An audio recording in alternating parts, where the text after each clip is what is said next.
Joining me now is the person this entire lawsuit is named after, of course, Tennessee Attorney General Jonathan Skrmetti, along with Dr. Jared Ross, a senior fellow at the Do No Harm Medical Advocacy Group. Mr. Attorney General, the Axios headline tonight is the Supreme Court seems likely to uphold Tennessee's ban on gender-affirming care. How do you feel about the case today? Thanks for having me. We felt great about putting on a strong case for Tennessee's law. It is an evidence-based law. It is a bipartisan supermajority of the Tennessee legislature that adopted this. You know, you never want to count your eggs before they've hatched, but we left it all there. I feel really good about the arguments that my outstanding Solicitor General made. Dr. Ross, this really does remind me of COVID, because we're always told there's a consensus. They use the same nonsense during COVID. What do you make of what you heard from the Solicitor General today in her argument on behalf of the trans petitioners and the Biden administration?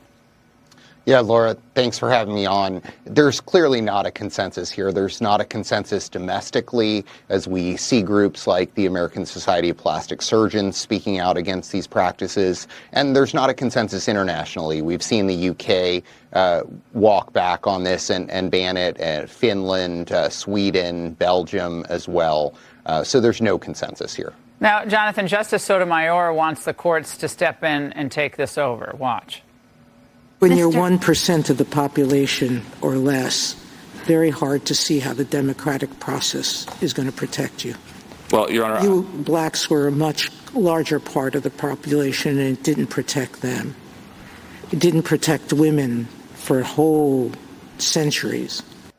Jonathan, that didn't surprise me coming from Justice Sotomayor, but explain to our viewers why that is ludicrous. Well, the political establishment, the entertainment establishment, the medical establishment have all been weighing in very heavily against Tennessee in this matter.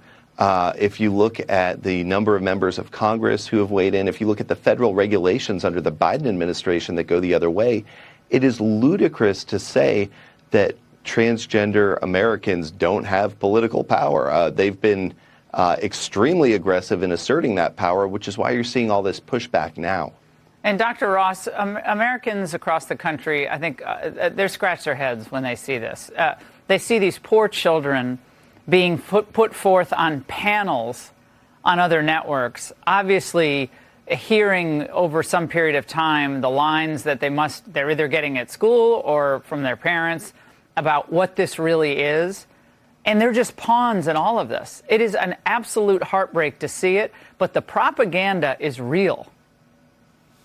It absolutely is. And, you know, in some cases, it's the parents that are motivating this. In some cases, the parents are being misled by the medical establishment. They have children that have underlying mental health comorbidities, anxiety, depression, autism, and they're being told that if they simply transition their child, that everything will be fine. And we know from the data that that's clearly not the case, that these kids continue to struggle and their struggles get worse. Ketanji Brown Jackson's argument today, or questions today, indicated that there could be a racial component to all of this, or making a racial analogy.